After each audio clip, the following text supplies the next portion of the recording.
Magandang umaga po sa lahat. Magpapasalamat po tayo sa ating Panginoong Diyos dahil po meron po tayong ah, pagkakataon ngayong umaga na ito na ating pag-aralan na muli ang Biblia at dito po sa ating pag-aaral ngayon nasa ikalawang aklat na tayo ni Samuel. Ating pong pinag-aralan in the past 2 weeks yung First Samuel, ngayon po ay nasa Second Samuel na tayo.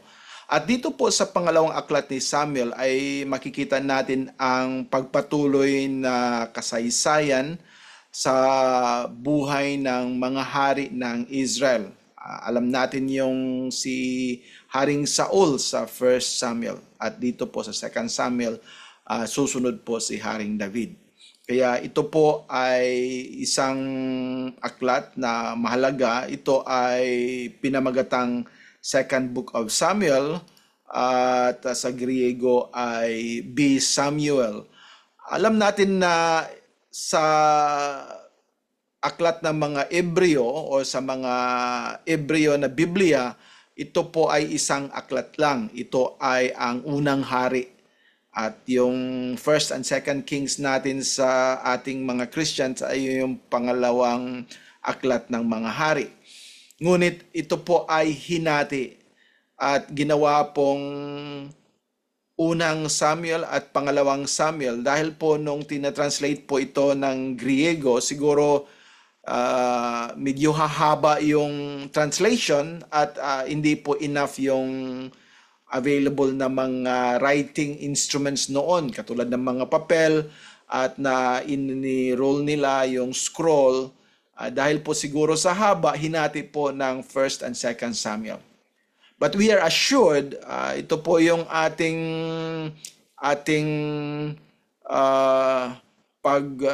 yung trust natin ng Panginoon at ito po ang ating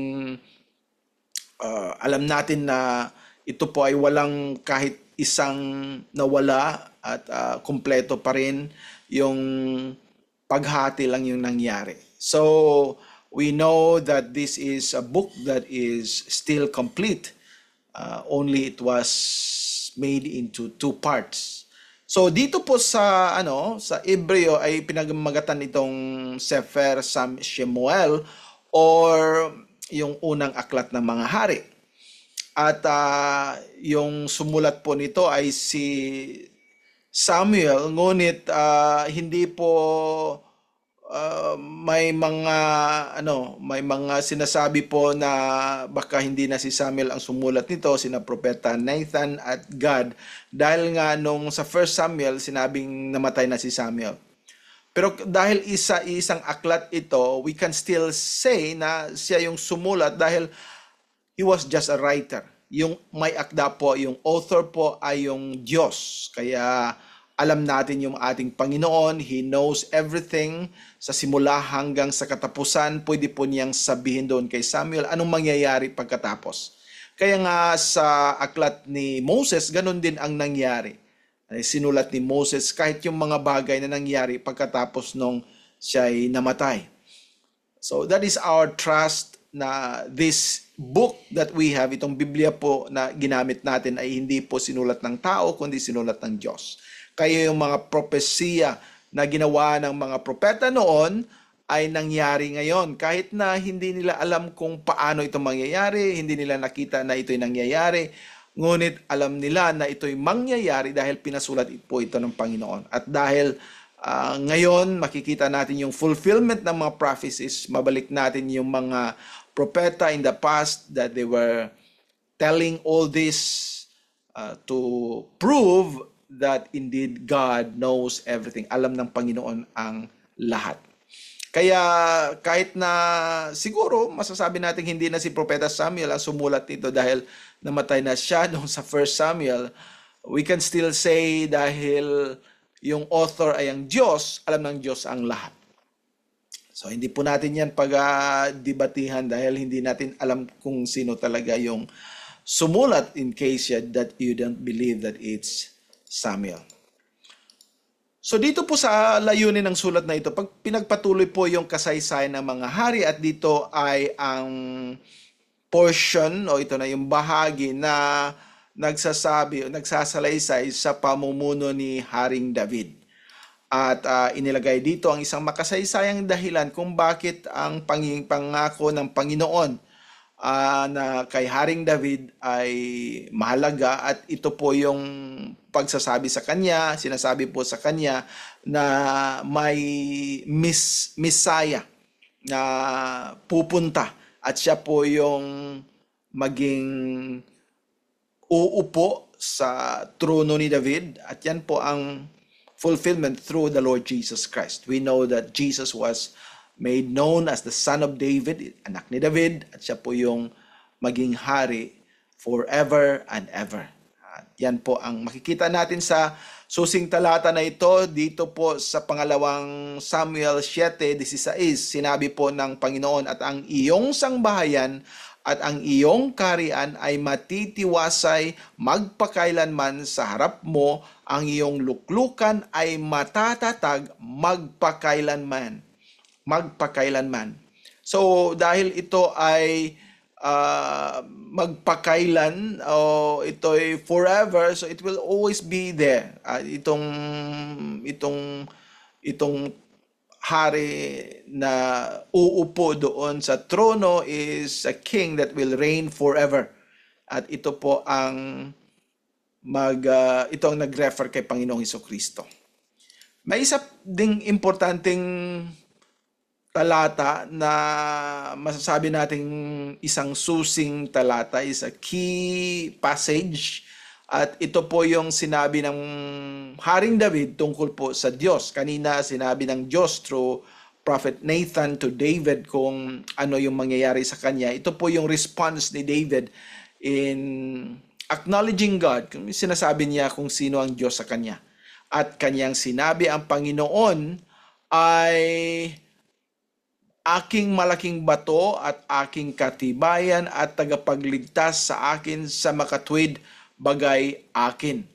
Ang Diyos ang aking malaking bato, na sa kanya ako'y manganganlong, aking kalasag at siyang sungay ng aking kaligtasan. Aking matayog na muog at ampunan sa akin, tagapagligtas sa akin, ikaw ang nagliligtas sa akin sa karahasan. At ito po ang dapat din natin pag-isipan, at hindi po natin nakalimutan. We have to remember this, that God is our strength, our refuge. He is our Savior.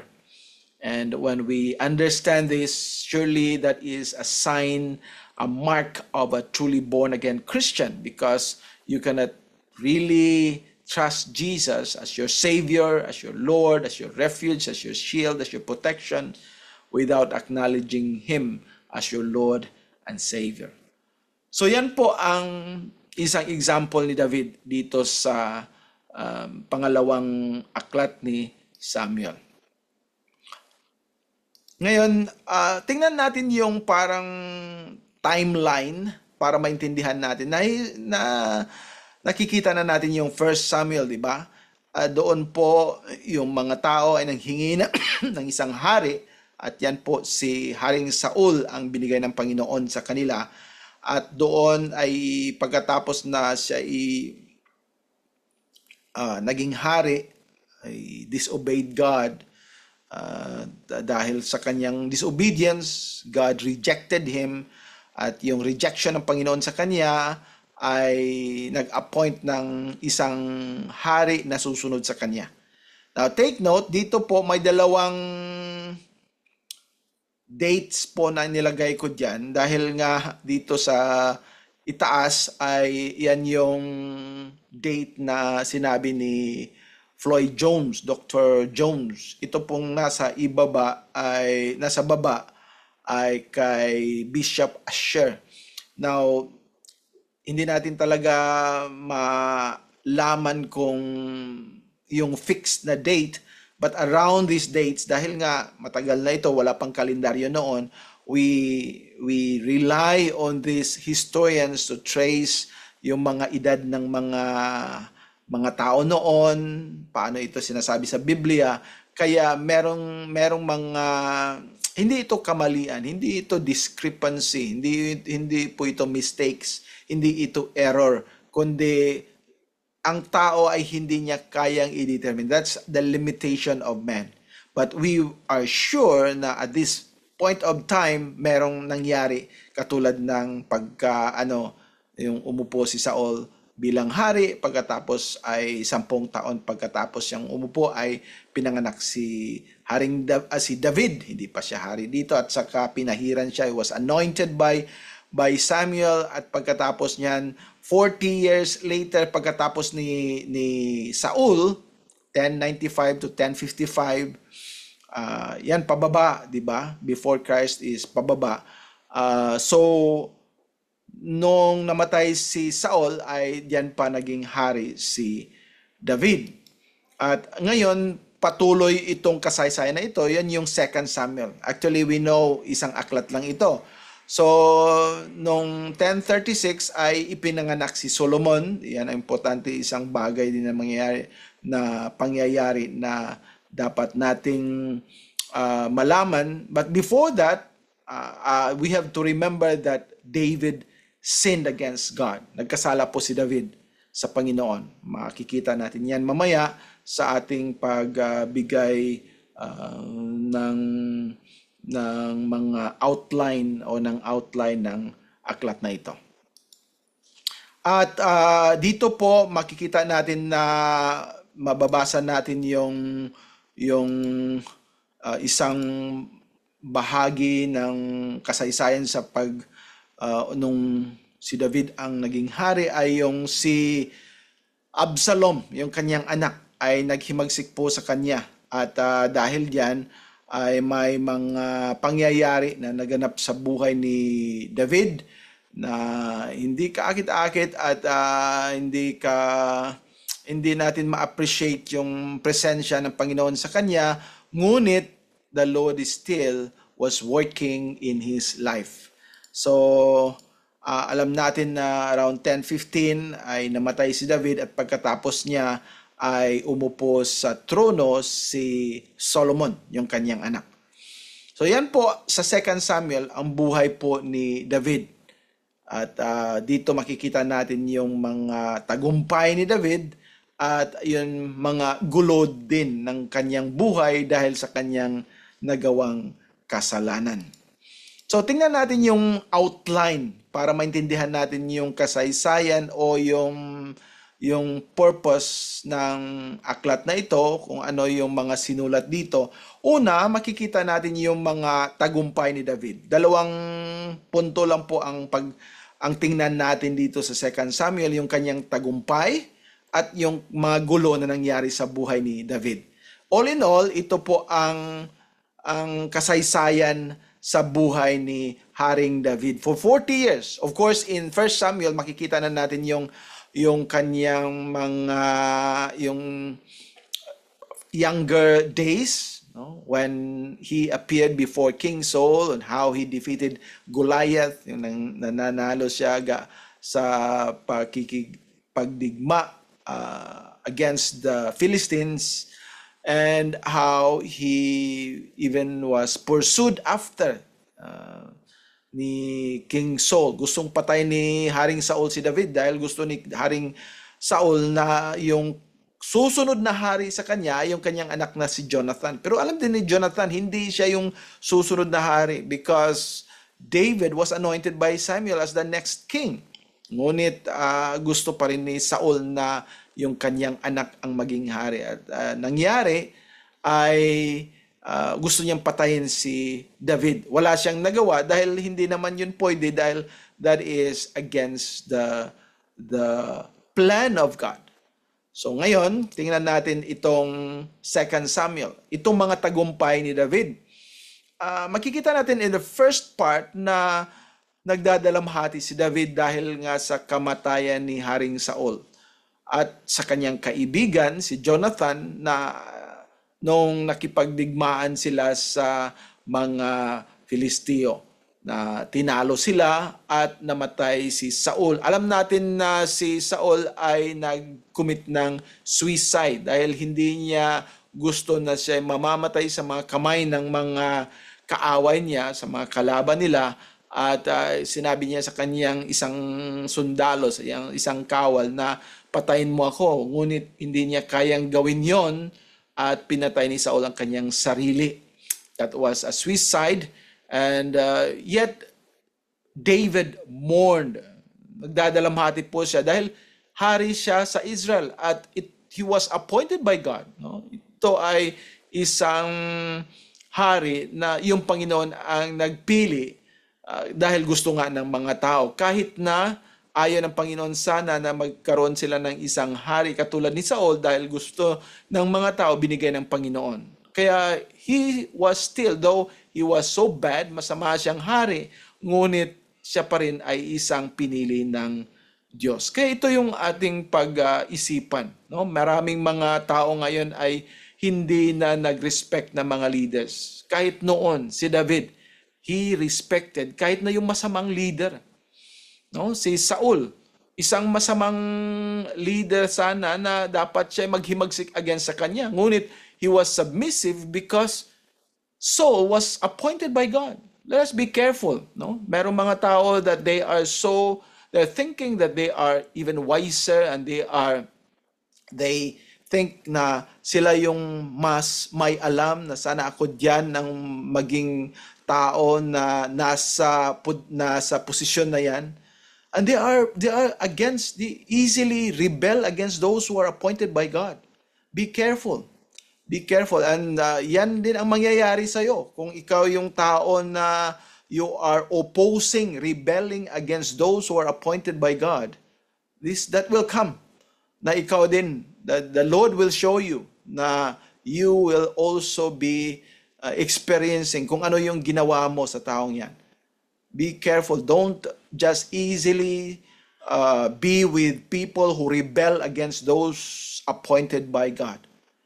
David, even he knows, he had the opportunity to kill Saul. Meron siyang panahon na sana papatay niya si Saul. Hindi niya ginawa yon dahil alam niya si Saul ay isang taong ina-appoint ng Panginoon.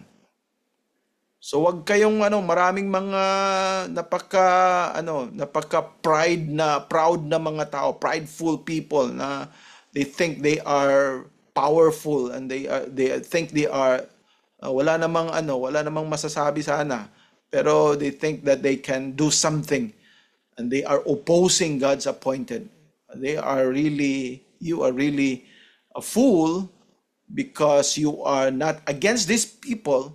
Hindi ka against sa taong ito, against ka sa Panginoon na nag-appoint sa kanya. And David knew that. Alam ni David yon, kaya hindi niya ginawa ang dapat sana niyang gagawin dahil alam niya ang Panginoon ang nag-appoint kay Saul. So, pa rin siya. Malungkot pa rin siya nung namatay si Saul. Hindi siya tumatawa at nagpipiesta dahil namatay na yung hari na gustong papatay sa kanya. He still feel the pain dahil he was one who was appointed by God. Let us have that heart to know sino yung may control sa buhay natin at sa bawat buhay ng tao sa mundo. And pagkatapos niyan, ginawang hari si David sa Judah, hindi pa sa buong Israel. Sa panahon na ito, he was made king first in the province or among the tribes or among the tribe of Judah.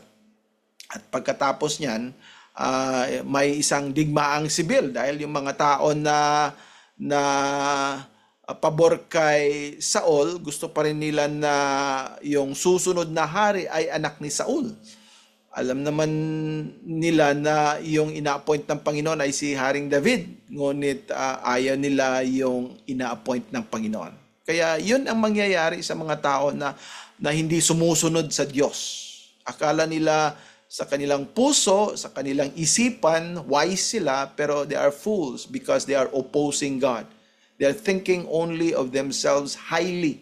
Akala nila they are mga matalinong tao, wala namang So dito sinasabi may digmaang sibil sa Israel at isa sa tagumpay din na nangyayari sa buhay ni Saul ay yung naging hari na siya sa buong Israel. Namatay po si Esboseth na anak ni Saul kaya ginawa siyang hari sa buong Israel. Makikita natin yan sa Kapitulo 5 ng aklat na ito.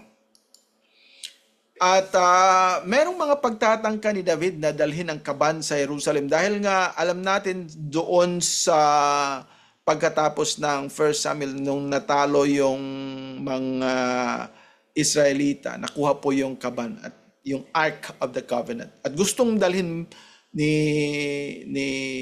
David pabalik doon sa Israel yung Ark. Ngunit nung una niyang attempt ay he failed. Bakit? Because he did what was not according to God's word. Kung ginawa natin yung bagay, hindi po according sa salita ng Diyos, yan po ay maging failure. Minsan makikita mo parang successful, but in the eyes of God, that is failure. So he failed. Namatay po yung isang tao na dahil nga bagong cart yung ibang cart yung ginamit nila, almost ma-fail yung matapon yung kaban, yung Ark of the Covenant. One person tried to keep it. It was of course a desire to protect the ark, but because it was not done according to God's ways, namatay siya. And so David was a little bit discouraged. Paano? Hindi niya alam. But then when he realized that he must do it according to God's ways, according to God's word, and so he successfully brought back o dinala po niya pabalik ang kaban sa Jerusalem, yung Ark of the Covenant. And we have to understand it was important because it was the Ark of the Covenant which God even commanded Moses in the past to form or to make. At ito yung nasa tabernakulo noon at ito din ang ilalagay dito sa templo pagkatapos na gagawa si Solomon ng unang templo ng Israel. Dito din sa tagumpay ni David, makikita natin na ang tipan ng Diyos na itayo ang sambahayan ni David ay pinakita.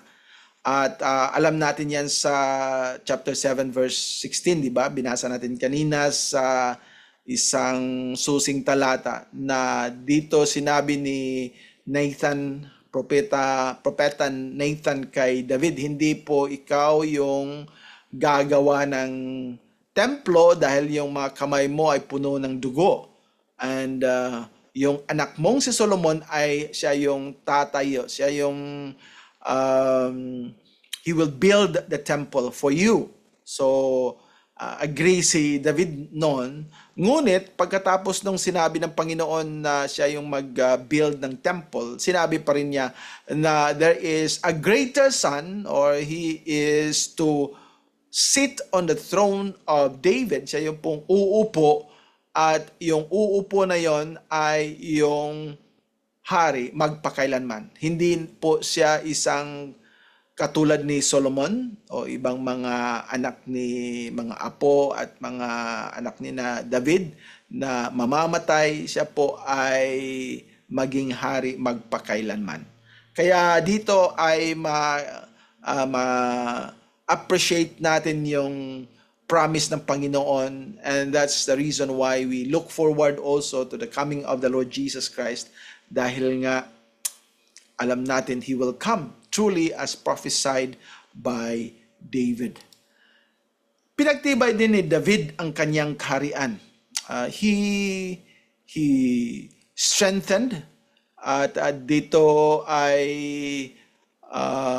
sinabi ng salita ng Diyos na maraming mga kaaway kalaban na tinalo ni David. At dito ay alam natin the kingdom of David expanded, not expanded na kinuha niya yung mga lugar na hindi sa kanya, ngunit ay ang salita ng Diyos ay nagsasabi na yung sinabi ng Panginoon na para sa kanila, sa mga tao sa Israel, ay kinuha balik ni David dahil nga kinuha ito ng mga iba't ibang tribo nung panahon ng mga hukom at maraming mga teritoryo na para sana sa Israel ay kinuha ng mga ibang bansa o ibang tribo katulad ng mga Pilisteo. Ngayon ito na yung nangyari, no?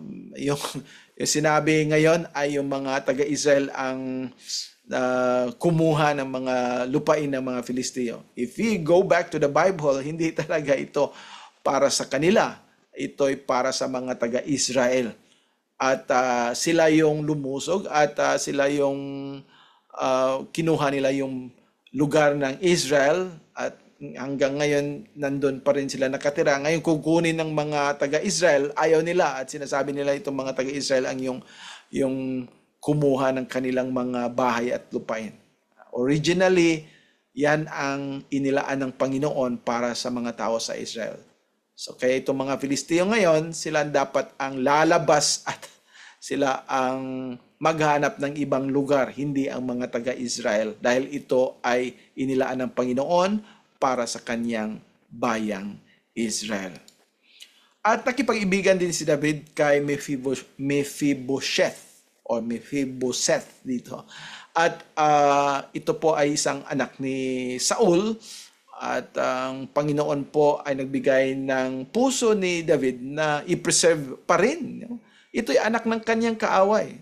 He should have punished him dahil nga sa ginawa ng kanyang tatay, na tatay ni Mephibosheth, si Saul sa kay David. Ngunit hindi po yan ang puso ni David. He was not a person who tries to take revenge. Ito din ang ating pag-isipan.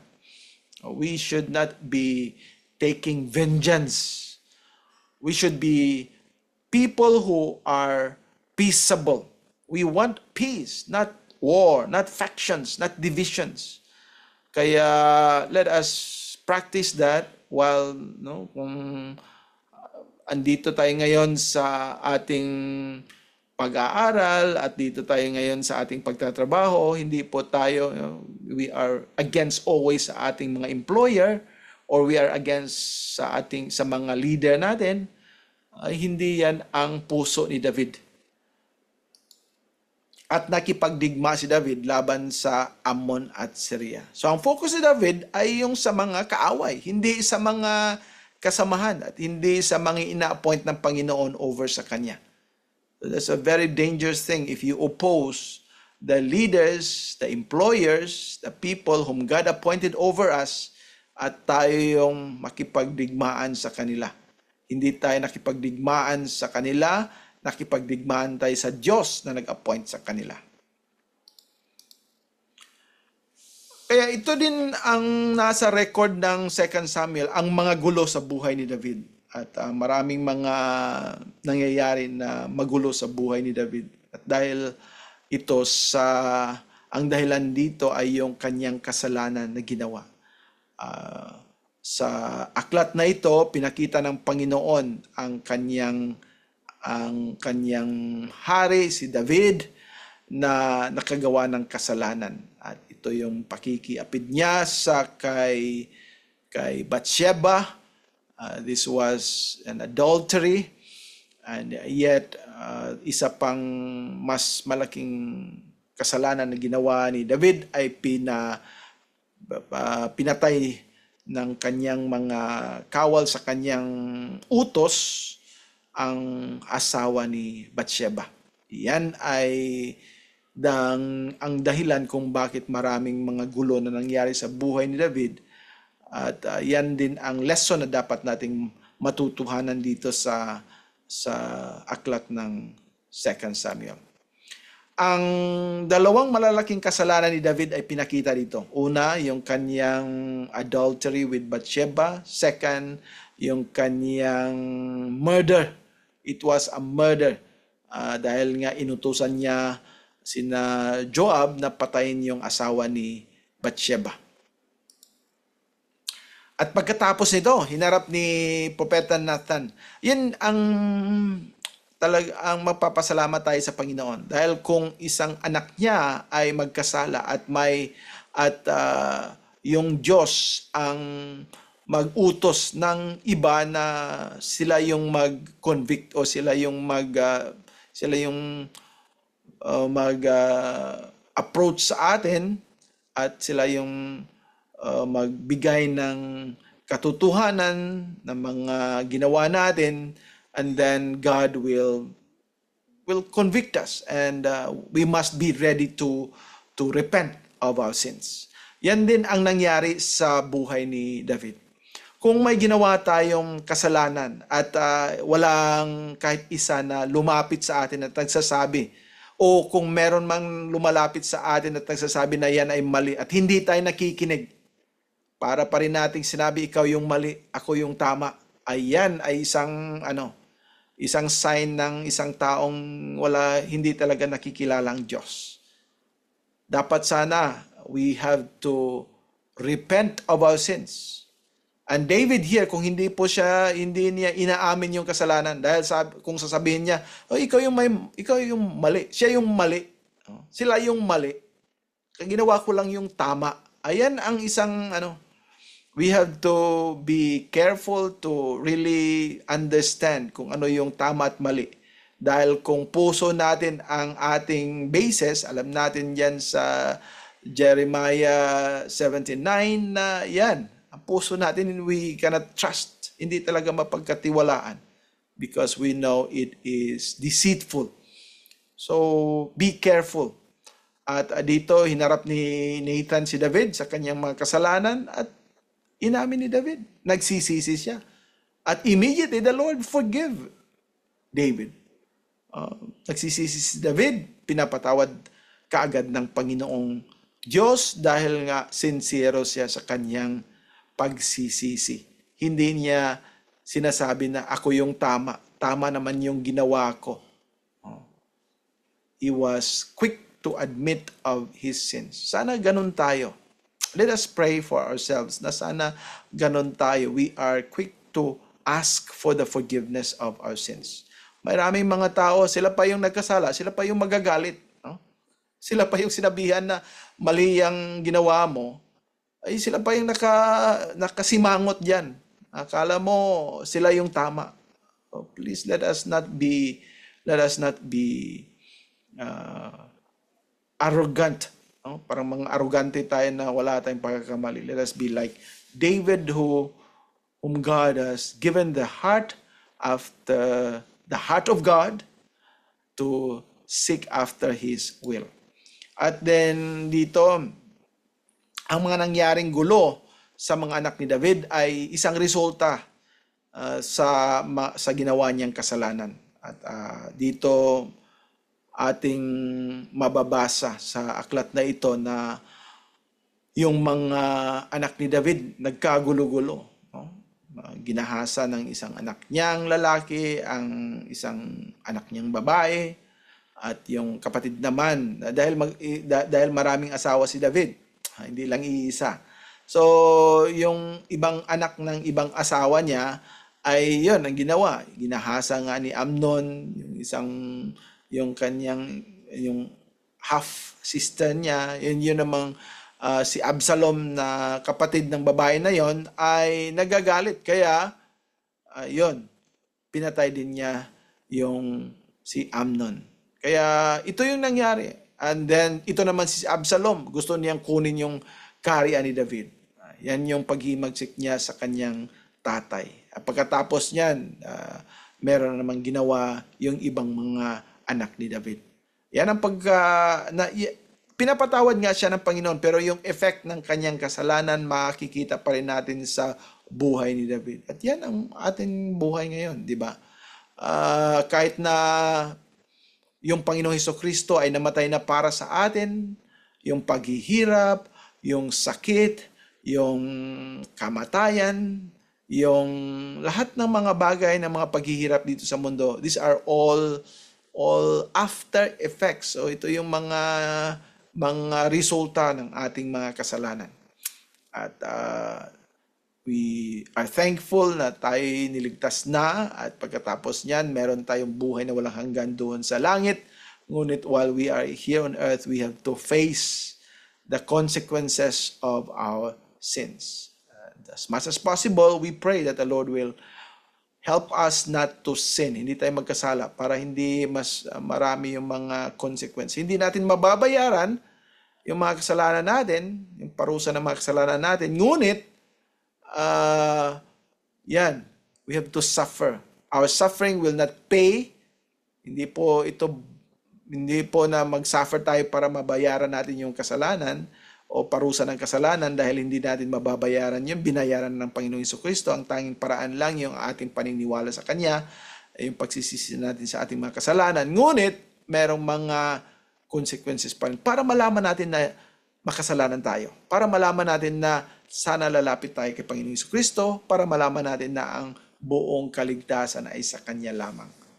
So, yan po ang mga bagay na makikita natin sa buhay ni David. Meron pang gulo nung pinahintulutan ni David si Absalom na bumalik. At dahil sa pagbalik niya, yon nagagalit yung iba na mga kasamahan ni David, mga kanyang mga kawal at yon ginawa din nila ang masama against David. In fact, itong sundalo na ito ay siya yung gustong pumatay kay Absalom. At dahil sa naghimagsik si Absalom laban kay David, may panahon na umalis si David sa kanyang trono. Nagkagulo naman yung kanyang kaharian. At makikita din natin dito yung mga masasamang lingkod ni David. Mga servants niya na hindi faithful. Andiyan talaga yan. We have to be ready. Because there are people who are so nice to us. Kung maganda yung panahon, andiyan sila. Kung may ibibigay ka. Pero kung wala na, they will eat you up. They will consume you. They will devour you. They will hate you. They will say all manners of evil against you. And so we have to expect that. Merong ganun talaga na mga tao.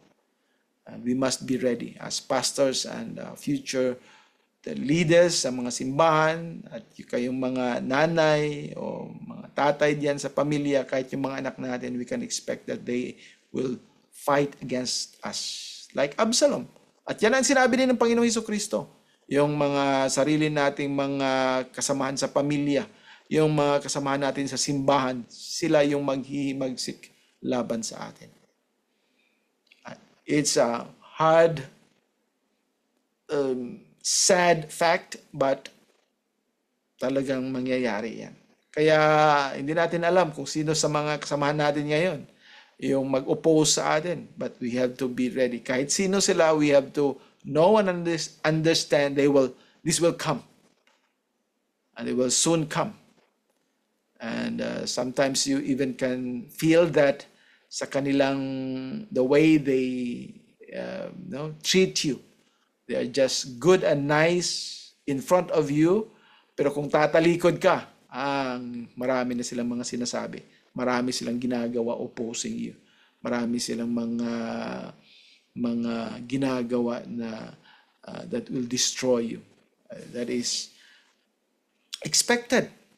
That's why we are hopeful for the coming of our Lord and Savior Jesus Christ. Dahil doon sa langit, wala na po yun. Wala nang traidor doon sa langit. Wala nang mga taong mag-oppose sa mga ina-appoint ng Panginoon. Dahil doon, lahat ay mga born-again believers.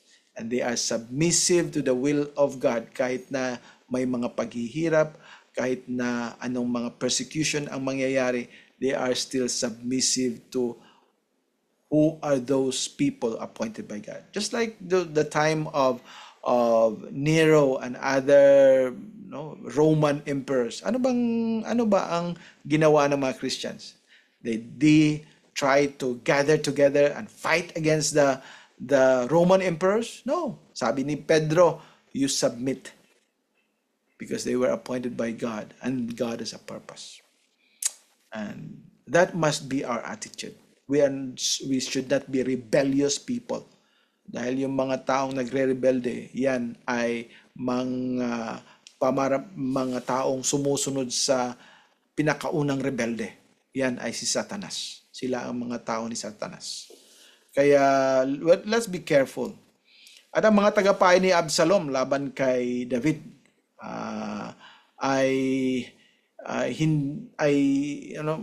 may pamamaraan ang Panginoon, ang Diyos dito.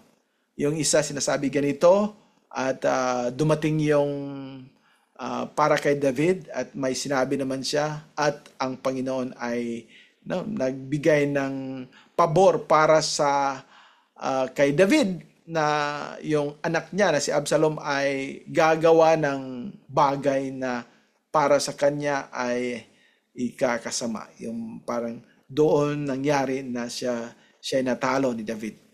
Yan ang Panginoon. Alam niya kung anong ginagawa niya. Kaya we should just trust. No? David did not fight against his own son.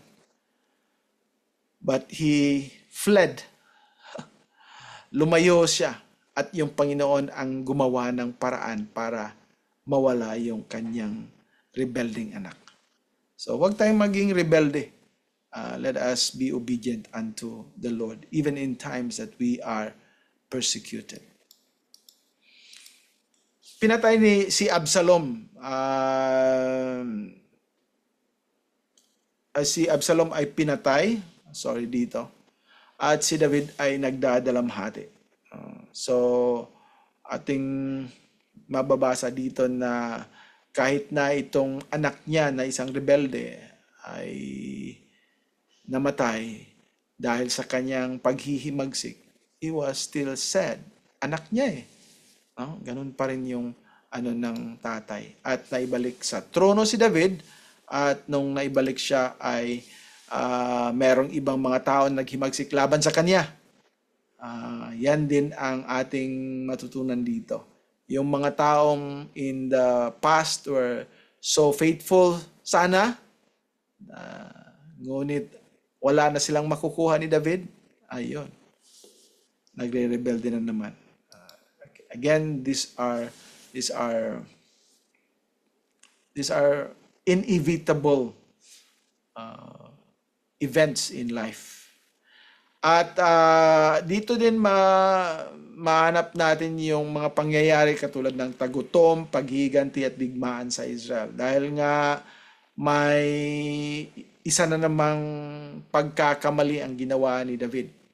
Una yung kanyang adulterous case with Bathsheba and murder against the husband of Bathsheba. But dito ay parang na rin, naging proud din si David. Pinabilang niya, gusto niyang bilangin yung mga tao sa kanyang kaharian. At dahil doon, ang Panginoon ay nagalit sa kanya. And there was this choices na sinabi ng propeta sa kanya, buti na lang at talagang si David ay binigyan ng wisdom kung ano yung dapat gawin at ano yung desisyon, and he decided in favor of yung anong gagawin ng Panginoon. Alam niya na ang Diyos ay isang maawain. He is a very merciful God. So kung tao yung gagawa, sometimes kahit na sabihin ng Panginoon, tama na yan, katulad ng mga Babylonian noon, gagawa pa rin sila ng mga bagay na hindi sana dapat gawin. Pero ang Diyos ay hindi siya gagawa ng extra. Kaya David has chosen what was right. Ang mga huling salita ni David ay kanyang makapangyarihang mga tao. It was enumerated here. By the way, David also has a song, and these are recorded also in Psalms, na yung mga papasalamat niya sa Diyos dahil sa ginawa ng Panginoon sa kanya.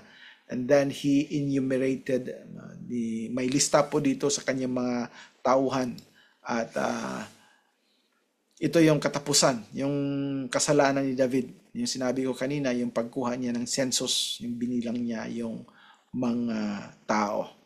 At ito ay isang sign of pride. Tingnan ko nga kung ilan na yung nasa kaharian ko.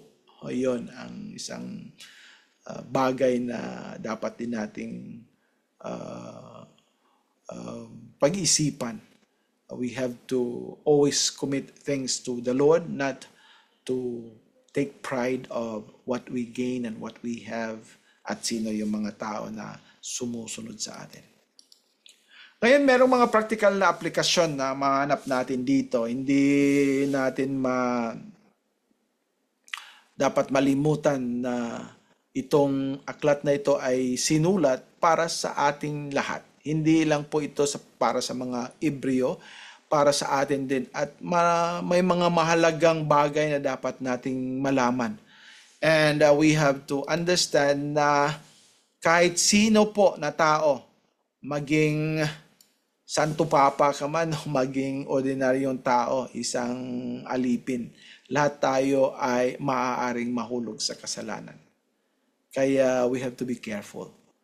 We should not say that I'm a pastor, I'm a Bible school student, I'm a member of True Life, or I'm a part of the Filipino worship service, that hindi na makalapit si Satanas sa akin. Anak ko, pag-isipan mo ng maigi yan. Dahil if you think you are standing strong, yan ang sinasabi ni Saul o ni Paul. If you think you're standing, that's the time that you are failing and you will fall. And yan ang dapat nating malaman, dahil kung nasa isip natin yan palagi, we are careful of the things, yung mga ginagawa natin. At maging ang gaya ni David, isang hari, isang taong he was described as a man after God's own heart. Sinusunod niya yung puso ng Diyos. Ngunit, meron pa ring mga pagnanasa. At natunay na nagnanasang sumunod sa Diyos si David. Yan yung desire niya, pero may pagnanasa pa rin ng kasalanan. At kahit na lubos na biniyayaan siya ng Diyos, marami pa ring mga panahon, kung hindi tayo mag-ingat, ay maaring mahulog tayo sa tukso. So let us be prayerful. Let us be careful. All of us, lalong-lalo na sa ating mga nasa leadership, mga estudyante ng Bible College. Dahil nga, yan ang target ng kaaway. Dahil kung isang ordinaryong member ng church ang mahuhulog, just a few people will notice it. Pero kung yung mga taong they are full-time, yan, estudyante ng FEBC, yan ang ginawa, mas malaki yung tunog. Lalong-lalo na yung mga preachers and pastors. At yan, they are targeted by Satan to fail, because if they will fail, marami ang mawawala sa simbahan. Marami ang hindi na maniniwala sa Diyos. Sasabihin ng mga tao, pastor, preacher, yan ang ginawa ko. Hindi na ako pupuntang simbahan. Hindi na ako maniniwala sa mga sinasabi nila. Yun ang dapat nating pag-isipan. Kaya let's be careful and let it begin in our hearts. And of course, we have to ask God. We have to pray. Dahil kung yung sarili natin ang susundin natin, yung sarili nating emosyon, yan kasi ang tama. Yan. Tama sa isip mo, pero mali sa paningin ng Diyos. Yan ang dapat nating pag-isipan. At kaya ang pagkakasala ni David ng pakikiapid kay Bathsheba ay dapat na magsilbing babala sa ating lahat na palaging bantayan ang ating mga puso, ang ating mata, at ang ating pag-iisip. Huwag immediately, lalo na ngayon sa mga social media. Yan, marami diyan. Mga bagay na will tempt to cause us to see and watch this immoral and pornographic at yung mga bagay na hindi dapat sana natin tingnan mga Christians. Itong mga bastos at kahit na yung mga jokes na wala namang kwenta. Don't ever dwell on those things. Mas maigi pa, mabuti pa, magbasa tayo ng Biblia at alamin natin kung anong gusto ng Panginoon sa atin kaysa manunood tayo ng mga bagay na wala namang magagawa sa puso natin. And be careful also to yung mga yung katulad ng mga bagay diyan at palagi kang bigla na lang nag-like, nag-approve at hindi mo iniisip kung talaga bang worthy of approval yan. Ayan, ay isa ding bagay na dapat natin pag-isipan. Huwag mong gagawin, click talaga, heart yan, talaga approve, thumbs up. Pagkatapos yung tina-thumbs up mo ay mali. Ayan. That is also as a bad testimony. And so we have to be careful. Yung mata natin, yung pag-iisip natin, we all have, hindi lang kayo, pati ako, tayo lahat, we have to be careful. Isa rin dito ay dapat natin na pag-isipan na ang Diyos ay pa rin. Kahit na sa pagkakasala ni David, ay isa pa rin siyang Diyos na nakaintindi sa ating status. Kaya nung time na yon ng pagkakasala ni David, sinabihan ng propeta Nathan yung nangyari, yung pagkakasala ni David. Kaya yan, si David ay nagsisisi. At yan ang purpose ng Panginoon para sa kanyang mga anak. Pwede na sanang parusahan ng Panginoon si David dahil sa ginawa niya immediately. Ngunit ay inutusan pa rin ng Panginoon si Propeta Nathan sa pagpunta kay David para malaman niya ito yung pagkakamali mo. And then kung tayo din ay approach ng mga tao na yan ay mali at hindi dapat nating gagawin o ginagawa, dapat din tayo repentant.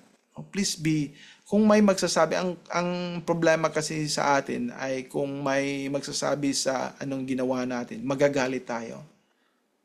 Yan sana ay intindihin natin, it's God's love for us. Dahil sinabihan tayo ng Panginoon na yan ang ginawa natin, yung ginawa natin ay mali. Ang problema kasi kung may magsasabi sa atin na mali yan at hindi dapat yan, tayo magagalit. Bakit magagalit tayo? Sinabihan tayo ng Panginoon na dapat natin gawin yung tama. Yon ang nangyari kay David. Immediately after yung sinabihan siya, yan, mali yan. Sana pwede niyang sabihin kay Nathan, huwag mo akong sabihin ng ganyan hari ako Pwede akong tatawag ng mga sundalo ngayon. Papatayin ka dito sa harap ko dahil sinabi mong ginawa ko yung bagay na yun na makasalanan. Hindi. David was mindful kung ano yung ginawa niya. And of course, it was through the Spirit of God that convicted the heart of David. At yan ang puso ng mga anak ng Diyos. Dahil may Holy Spirit sila sa buhay nila na magsasabi sa kanila, mali yan. Pero kung walang Holy Spirit, kaya yung evil spirit yung mag-control sa atin.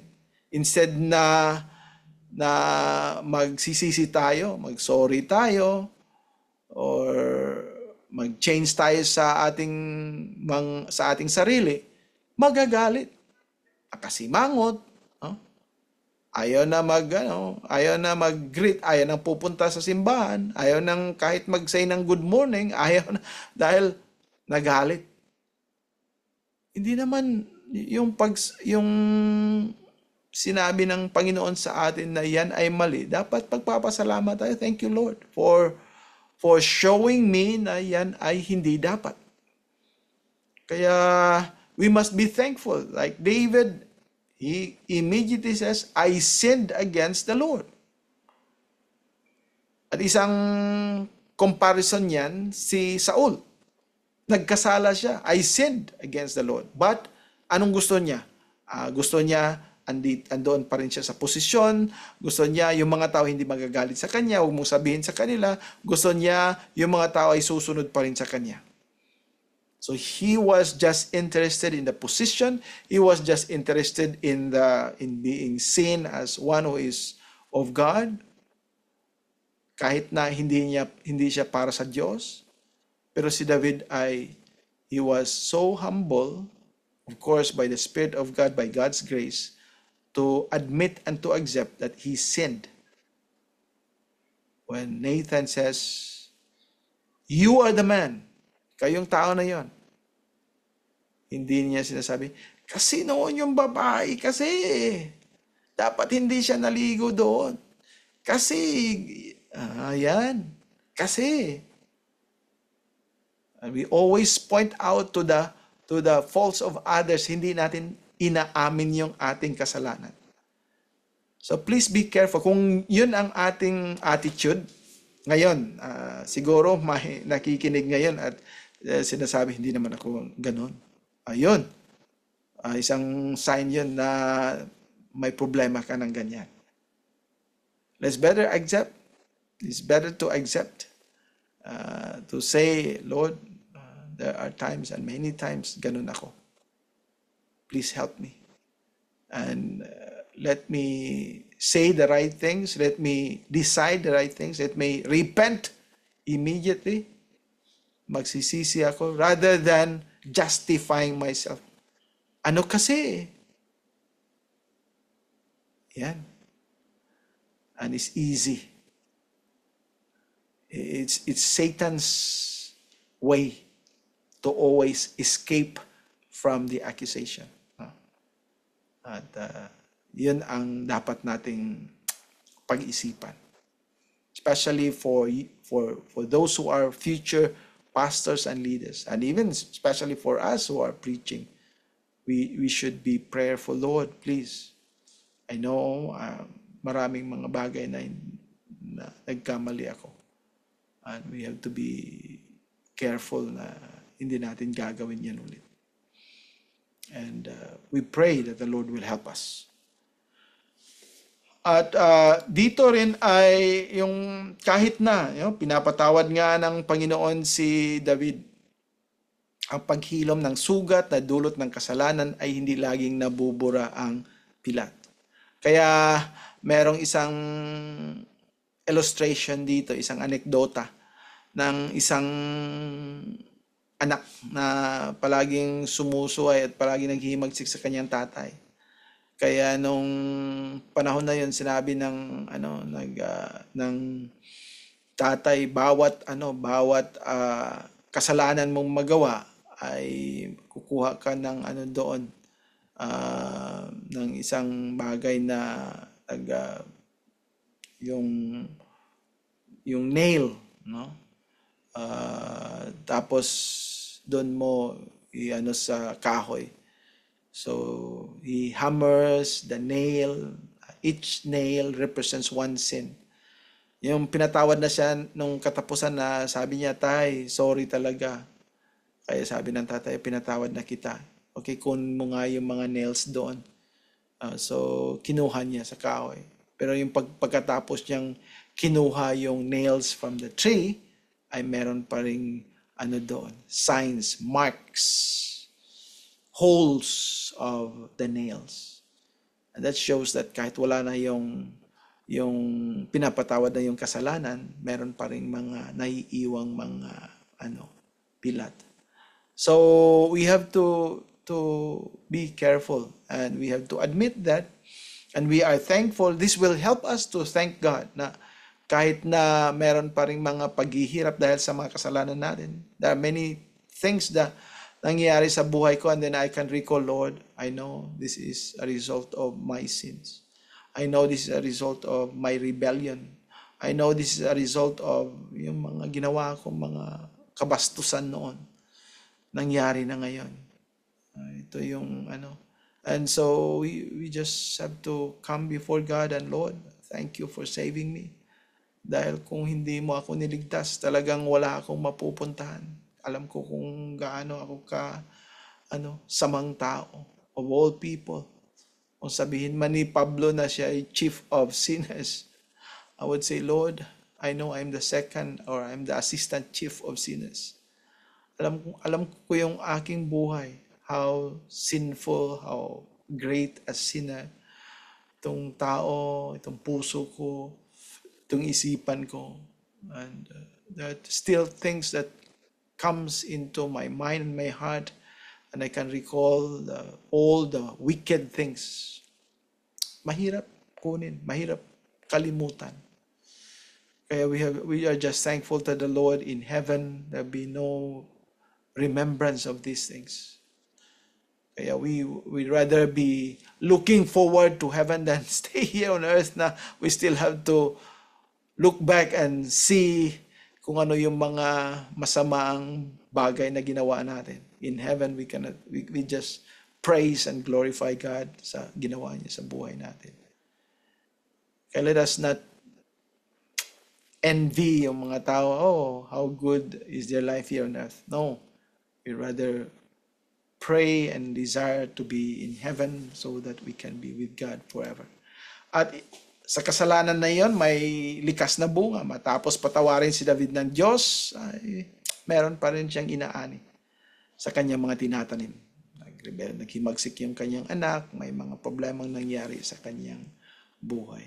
So dapat natin na malaman ito, and we pray that the Lord will help us. And we, first and foremost, we have to recognize ourselves as sinners. Kung hindi natin ma-realize yan sa buhay natin na tayo makasalanan, marami pang mga kasalanan ang darating sa atin. And we better be careful sa buhay natin. Kung alam natin makasalanan tayo, then we have to be careful of our lives. Let us pray. Father in heaven, we thank you for reminding us. And though, O Lord, there are times that we really do things against thee, we pray that you will convict us and help us, Lord, to understand how sinful and wicked we are, that we may be always desiring to come near to you and be cleansed and be forgiven and live according to thy ways. Bless us, O Lord, and guide us. Forgive us of all our sins, we pray and ask all this in Jesus' name. Amen. Maraming salamat po.